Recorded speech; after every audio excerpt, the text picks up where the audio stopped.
नमस्कार। मैं सुधा सक्सेना। हम सब जानते हैं कि हम सब ब्रह्म के, परमात्मा के अंश हैं और एक दूसरी भाषा में अगर हम समझें तो हम सब भटके हुए देवता भी कहे जाते हैं। क्योंकि वह अंश, परमात्मा का अंश पवित्र और शुद्ध है, किंतु जब भौतिकता में लिप्त हो जाता है तब वही भटक जाता है। आइए आज भटकाव से मुक्ति पर ही कुछ चर्चा करते हैं। नर भटका हुआ देवता है। यदि वह इस भटकाव से छुटकारा पा सके और विवेकशीलता अपना सके तो इतने भर से ही स्वयं पार उतरने और दूसरों को भी पार उतारने में समर्थ हो सकता है। और इस प्रकार से अगर हम देखें तो इसके लिए विद्वान या पहलवान होना आवश्यक नहीं है। कबीर, दादू, रैदास, मीरा, शबरी आदि ने विद्वत्ता या संपन्नता के आधार पर श्रेयता नहीं प्राप्त की है। मनुष्य के पास शरीर, मन, अंतःकरण, ये तीन ऐसे खदान हैं जिनसे कि इच्छानुसार हम मणि खोद करके निकाल सकते हैं।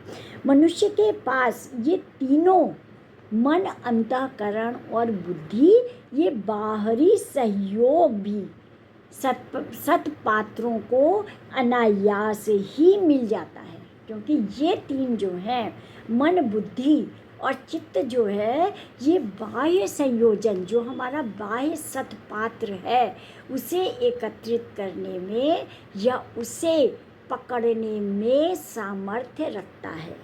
आवश्यकता ये है कि हम किस प्रकार से अपनी विवेकशीलता को जागृत करें। अच्छे नंबरों से उत्तीर्ण होने वाले विद्यार्थियों को सहज छात्रवृत्तियाँ मिल जाती हैं।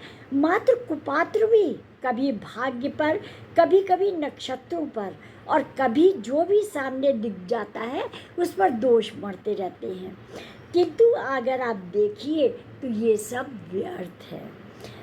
गतिवानों को किसी ने नहीं रोका है। गंगा का प्रवाहमान संकल्प उसे महासागर से मिलान तक पहुँचाए बिना बीच में कहीं रुका नहीं है। जिस तिस से सहारा पाने की भी वक्त बेवक्त आवश्यकता पड़ती है, उनकी सहायता उन्हें मिलती ही है और उनकी उपयोगिता उतनी ही स्वल्प भी होती है, लेकिन छोटी से छोटी उपयोगिता भी हमारे बड़े से बड़े काम कर जाती है।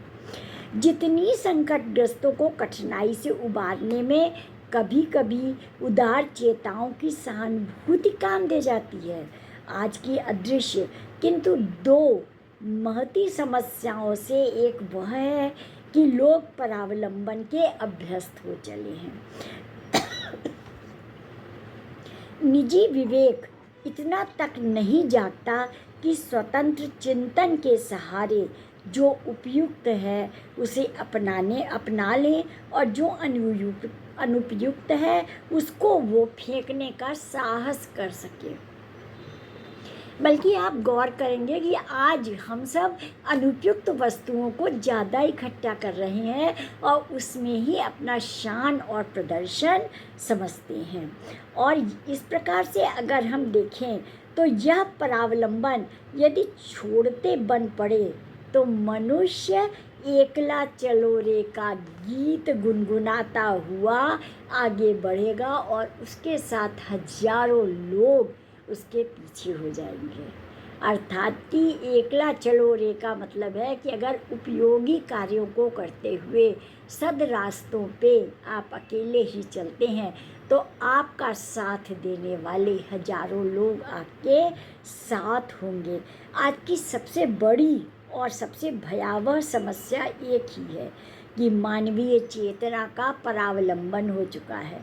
अंतः स्फुरण का मूर्छाग्रस्त होना हो गया है और औचित्य को समझ ना पाना और कटीली झाड़ियों में भटक जाना हमारे जीवन का अंधेरा पक्ष हो गया है। इसी स्थिति से उबरने की ज़रूरत है। हमें आवश्यकता है कि हम अपने कार्यों की उपयोगिता को, प्रकृति की उपयोगिता को और अपने जीवन की उपयोगिता को समझें। वातावरण मनुष्य को बनाता है। यह उक्ति गए गुजरे लोगों पर ही लागू होती है। वास्तविकता यह है कि आत्मबल के धनी अपने संकल्प, शक्ति और प्रतिभा के सहारे अभीष्ट वातावरण बना सकने में पूरी तरह सफल होते हैं। जो चाहते हैं उसे अवश्य ही कर दिखाते हैं, जिससे संसार में उनकी प्रेरणादायी कीर्ति और गौरव की स्थापना होती है। यहाँ पर तात्पर्य यही है कि जीवन जो है या ये संसार अंधकारमय है, अंधकार अनंत है, और जो प्रकाश के स्रोत है, प्रकाश के साधन हैं, वो सीमित हैं। हमें उसमें प्रकाश के साधनों को स्वयं निकालना पड़ेगा, प्रकाश के साधनों की खोज स्वयं करना पड़ेगा।